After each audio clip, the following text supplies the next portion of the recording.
Hello everybody, once again, welcome back to the Matthew and Carlene channel. Today we are going over a news report of, well, I think I'll let the news report speak for itself, but regardless, this one covers a lot of the reasons why so many men, including myself, have decided to become passport bros, whether you're the first type or the second type, which is what me and Carlene are doing, and get ourselves wives from overseas. So if you like this content, by all means, like, subscribe, hit that notification bell so you never miss another episode. Let's get into it. First, she was accused of rape, and then she allegedly admitted she's pregnant with a former student's baby. Now, this ex-elementary school teacher is slammed with nearly 24 charges in a new indictment. Prosecutors say she sexually assaulted as many as 21 children. There's nothing in this that would resonate with a juror other than they would be disgusted and horrified by this woman. It's a story we've been following since the start of the 2023 school year, when 38-year-old Alyssa McCommon was arrested for the first time. That was on September 8th in Covington, Tennessee, about an hour northeast of Memphis. Police there began an investigation into McCommon, a now former elementary school teacher, after receiving a tip about an inappropriate relationship with a former student. Officials say McCommon started talking to students outside of the classroom by playing video games with the children, before switching communication to social media apps. After that, police say McCommon sent Wow.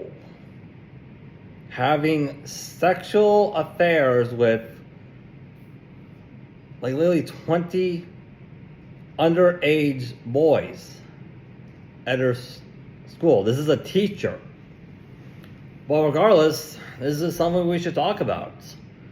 Because you see, just like we said before in this channel, what feminism is doing is that it's teaching women to use men as cultural-based scapegoats to the extent where you have completely deprived yourselves the necessary amount of mental growth and responsibility and maturity to obey the law. Now, quite frankly, I don't care what it is you have in your pants. I don't care. If you're utilizing anyone as a scapegoat, in this case, it's men, to that extent, you should not be allowed near children, because you have already revealed multiple times you're not going to obey what the law says about the age for legal consent.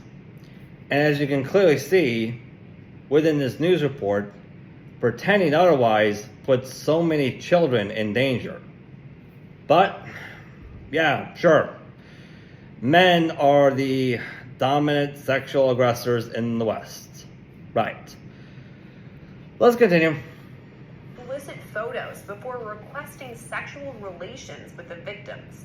Initially, McCommon was charged with rape and booked into the Tipton County Jail, but shortly released on $25,000 bond. We reported on McCommon's case again after her second arrest on September 28th.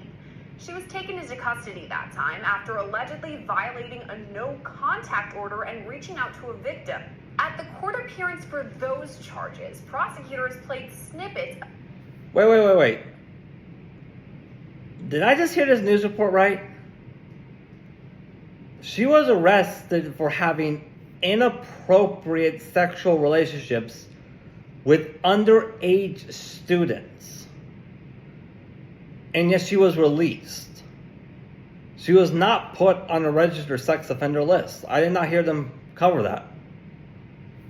If a man were to do the exact same thing, one arrest for that and everybody would want to incarcerate him. Everybody would. They would want him to be put on the registered sex offenders list. They would want to ruin his entire life. But if a woman does it, she's just given a slap on the wrist, regardless how badly traumatized the children have been. Quite literally. Let's continue. The voicemail McCommon made while out on bail, allegedly confessing she was pregnant with the boy's baby.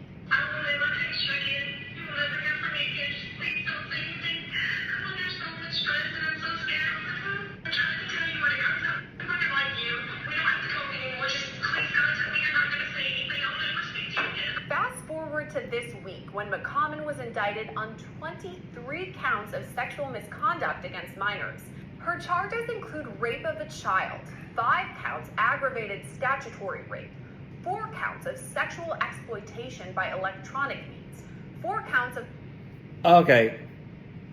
That's sorry for interrupting us, but that's another thing I should probably point out because it brings up what we talked about on this channel before.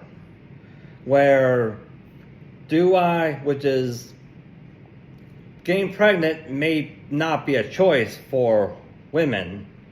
However, becoming a single mother is in fact a choice. Do I think rape is wrong? Yeah, definitely, I do, especially in this case.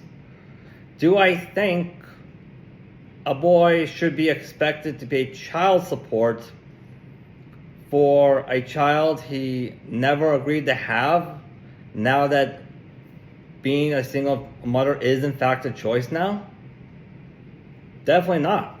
Especially not when the boy is underage. Definitely not when the boy is clearly underage. Let's continue. Solicitation of a minor to commit aggravated statutory rape, 2 counts of statutory rape by an authority figure, 2 counts of coercion of a witness, and 2 counts of aggravated stalking, violation of the Child Protective Act, tampering with evidence, and harassment. It's a real anomaly, at least from what I've seen in these kinds of cases. According to trial attorney Ann Bremner, the sheer number of indictments against McCommon is staggering. And it's pretty unusual to see women being predators to this extent with this many victims. The indictments come 6 months after McCommon's original arrest. We're seeing nearly 24 indictments. Right. Why would an investigation like this take so long? Well, I mean, we see that victims are reluctant to come forward no matter what their age. Then you're dealing with, younger, underage juveniles. They're not going to tell their parents a lot of the time, and it takes a long time to figure out the breadth of what she's been doing, which is pretty astonishing. Okay, underage juveniles. These are underage boys who've been victimized by this teacher. You should not be insulting them. No, definitely not. I would not even go that far. No. As for the part where it was taking so long, I think I could probably relate to that from my personal experience with something similar.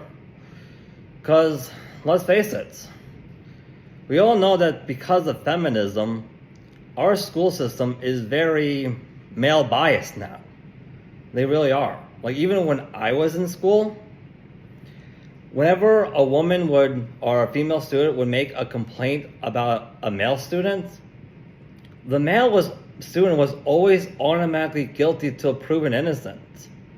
Even if it's something as very broad as the female student just feeling uncomfortable. Quite literally.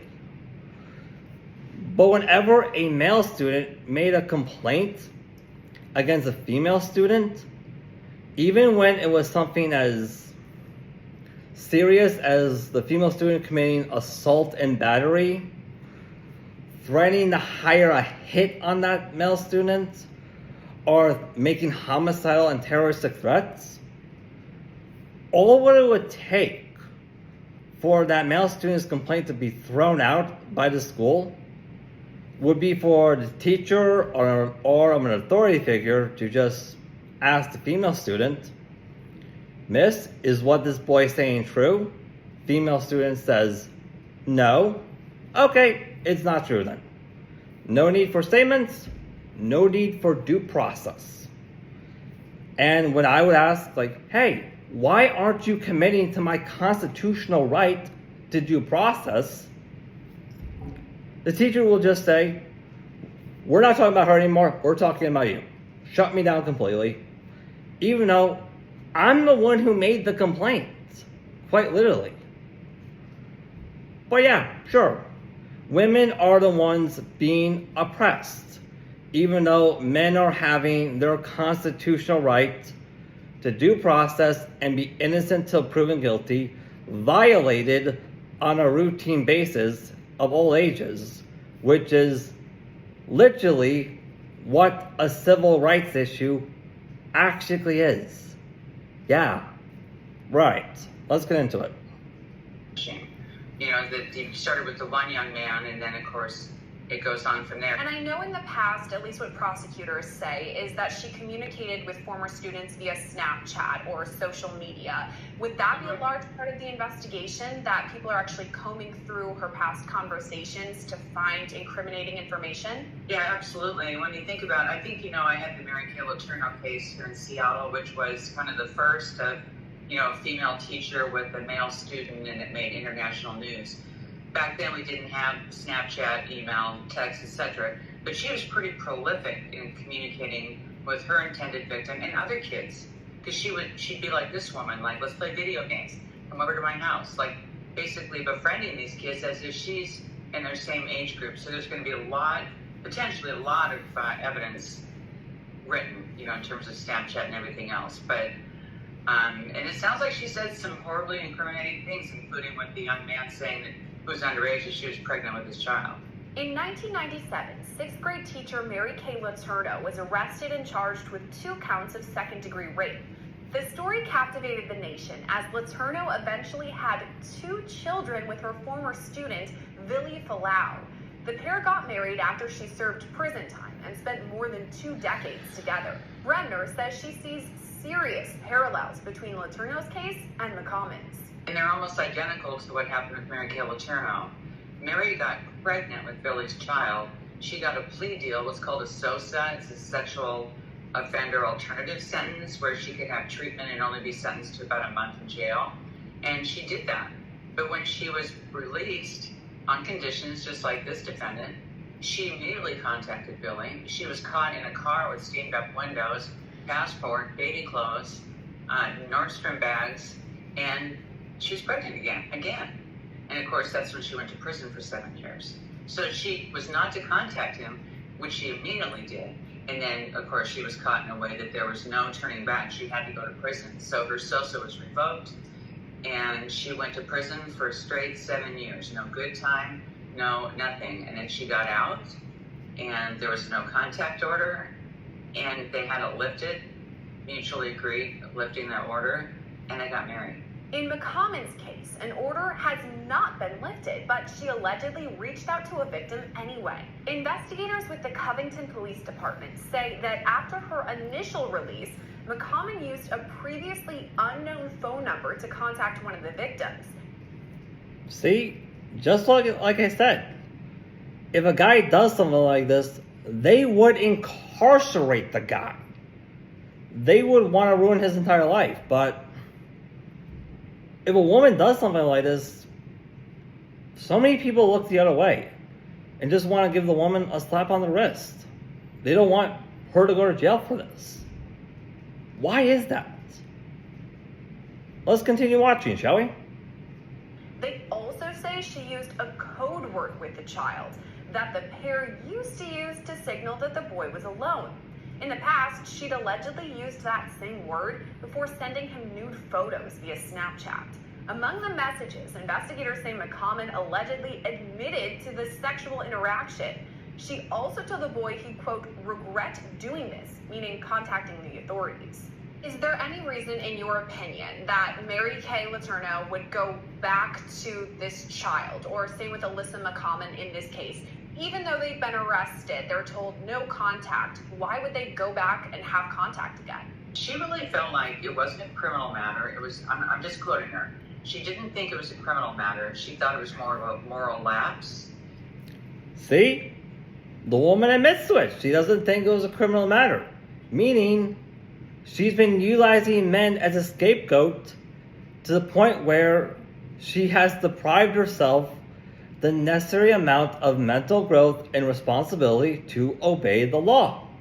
And therefore, she should not be allowed near children because she will not obey what the law says about legal consent. Right here. For all of you to see. Right here. Let's continue. And an issue with respect to her job as a teacher. She taught 6th grade. And, she said this was a love affair for the ages. And she said that Billy was the smartest person in the world. She was second smartest. I mean, we used to say it's like, there's something about Mary, it's the world will turn O's in summer of 42. It had a lot of that. This case really doesn't, because you've got other victims, and it doesn't sound like Mary's case in terms of Mary's belief that this was a love story, which it turned out to be, even though she served time. And it's completely criminal what she did. I'm not in any way condoning it, but they did get married. And I don't see exactly that element with this particular defendant, but I'm not sure if she's talking about this as a love thing, or is she basically, having sex with this boy and with others, and then guilt tripping him, about the pregnancy, but not talking about the forever piece of the relationship, which is what Mary did, which is very strange. So I'm also wondering about her pregnancy, whether that would play a role in all of this, because if she is pregnant with this boy's child, if we do the testing, DNA, whatever, and find out, that confirms that they didn't have sex. Is that possible that they would test this child for the paternity? Absolutely, because that's part of the proof. That wasn't done in Mary's case because nobody denied. The thing is, the reason Mary got arrested is because there were love letters between them that a family member found. And so when it came up on the screen in the TVs in Seattle, this angelic looking woman, right? Okay, once again to the fact that this woman is pregnant with an elementary school kid's child.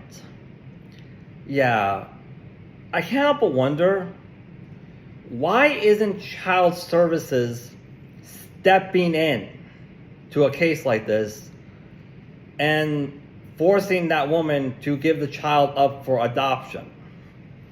Because, hey, you can say whatever you want about the Western Adoption Agency or the whatever. I forgot what the name of the word of the other one is. But let's be honest here.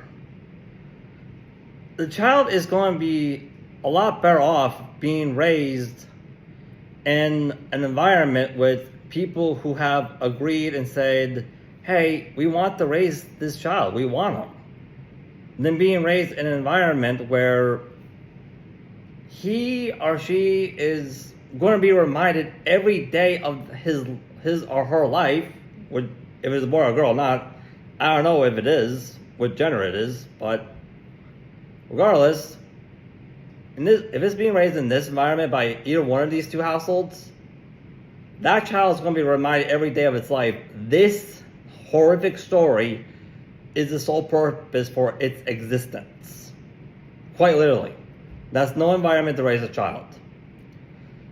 The fact that Child Services has not stepped in to address this situation, even though that's literally their job, you can correct me if I'm wrong, but I think that requires an investigation on its own. I really do. Let's continue. Love letters to a 12-year-old. She was pregnant when he was 13. Not that it makes a difference. But so this was kind of this whole, piece where the two of them never, Billy, when he was contacted by the police, said it happened and, it was consensual. He later changed his tune on that. But that's just a lot different than this case, because even though there's all this evidence she's denying it, she's going to be in a world of hurt at trial. After McCommon's second arrest. Okay, wait. They said consensual? That's not how the law for consent works. The law clearly states the child has to be at the age of 18 in order to give legal consent. And that woman who's a prosecutor should know this already. How is it that she doesn't know that already? How? Maybe feminism is at fault here. Let's continue. We spoke with her then attorney, Jerry Mason. Have you spoken with McCommon? Is she pregnant? Well, I can't confirm or deny any of that at this moment. I know basically what you guys had heard from the hearing. There is, to my knowledge, there's no medical evidence right now that she is or isn't pregnant. That's yet to be seen. At the time, Mason couldn't tell us whether McCommon had contact with any of her past students, but said she was shocked at the initial charges. And I can't confirm or deny whether she had contact with them. What was her reaction at that point when those initial charges of rape were brought on? Oh, she was shocked. Her and her husband both were just, they acted shocked about the whole. Wait. Now, hold on. This is also something we should talk about. He said husband. This woman is an already married woman. Now, this goes back to what I was talking about in a previous episode, where in a local Western marriage, women are not legally obligated to commit to their end of the marriage contract because feminism has made the divorce system so incredibly male biased. They really have.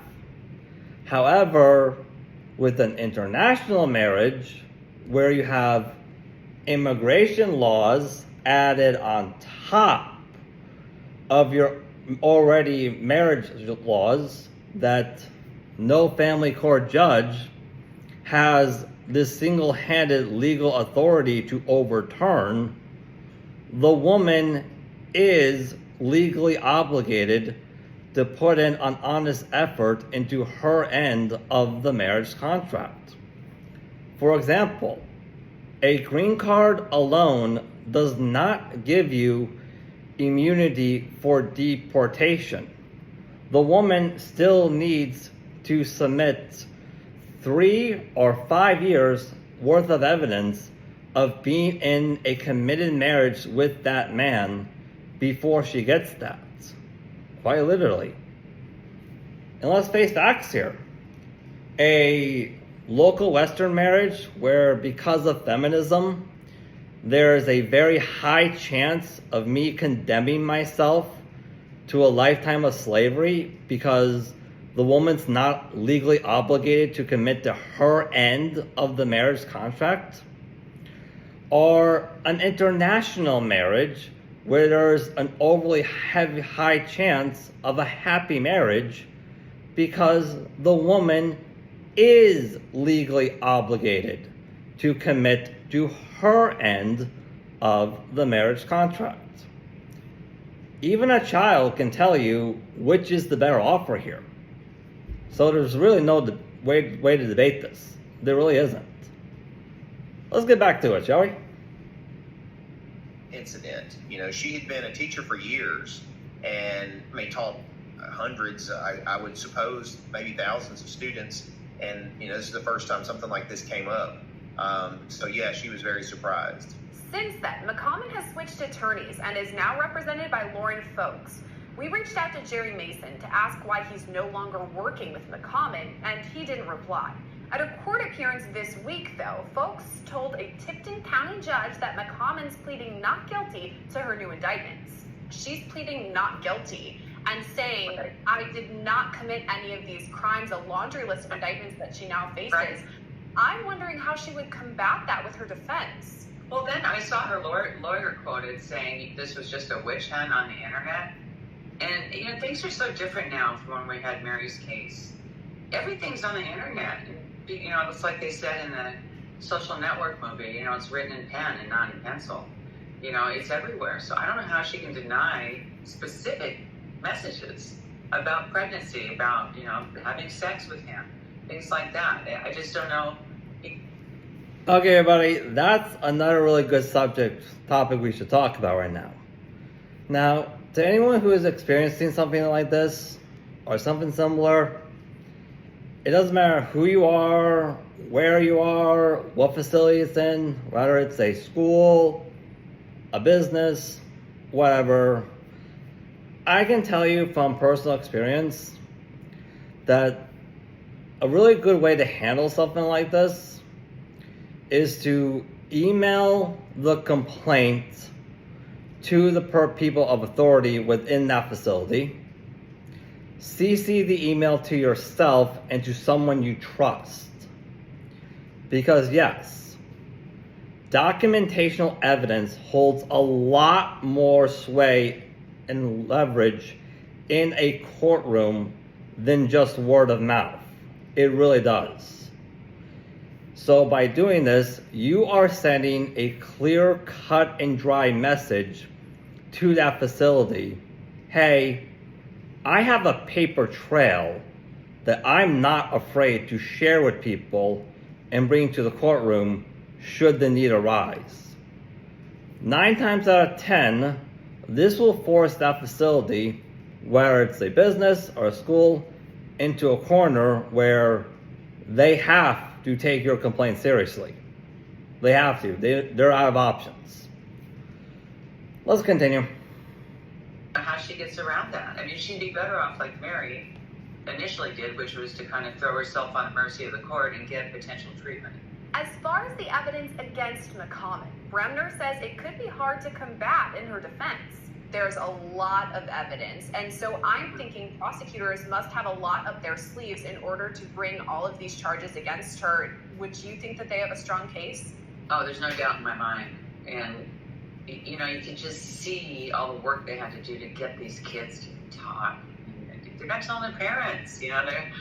One did, but it's not a badge of honor for these kids. In Mary's case, it kind of was. I mean, Billy bet his cousin that he could, quote unquote, bang his teacher, you know, before they got involved. That case had some kind of strange aspects of a very kind of mature, then almost 7th grader. This is not that case. This is completely different. There's nothing in this that would resonate with a juror other than they would be disgusted and horrified by this woman. And especially when she's teaching, 4th grade? She's teaching 4th grade. I mean, does she have victims in that age group? You know, she's a menace to these students. And that's what's going to be put before a jury. She's no Mary Kay Letourneau, even though there's so many parallels. There's so many differences that I don't see any kind of defense she would have. But Bremner says McCommon's mental health status should be evaluated. You know, in a case like this, is there something going on with this particular defendant that would... Okay, they're saying mental health should be considered here. If you're that mentally unhealthy, how are you able to maintain your position at that school for so long? They're clearly just using mental health as an excuse for purely unacceptable behavior. It's just a means of trying to deflect blame. It really is. Let's continue. Be treatable? I mean, is it something where she'd be amenable to treatment? Would she be eligible with these kinds of charges? I would think not, because just the gravity and the number of charges. But there's something going on with her. I mean, there's clearly something very, very wrong with her. But that may not carry the day in a defense, a mental defense. Even though she's pleaded not guilty, Bremner says the case may not go to trial. Where does this case go? If they go to trial, I would be stunned because like I mentioned, the evidence that's up again. I think the reason why it may go to trial, I don't know if it will yet. I don't have that information yet. But I think the reason why she's trying to plead guilty and all this other stuff is because she thinks she can get away with it. Because, let's face facts here, everybody. Since the dawn of mankind, the top 2 primary motivators for people to commit crimes like this has always been, can I get away with it? Can I profit off of it in some shape or form, even if it's only temporary? Those have always been the two primary top motivators to commit crimes. Reason why for all this is because the woman thinks she can get away with it because she was born a woman. Quite literally. Let's continue. Sure. It'll get a lot of media attention, but it's a real anomaly, you know, in terms of if she had sex contact with all those kids, or was it just the boy and then grooming, or I shouldn't say just, but grooming and other types of actions. We just don't know yet. But she seems pretty defiant. I mean, especially when we see that she was arrested and had conditions of release and went right back out and contacted the boy. And more charges could be on the way. And we know that there are multiple victims or survivors in this case. Is it possible that more could come forward and additional charges could be brought against her? Always.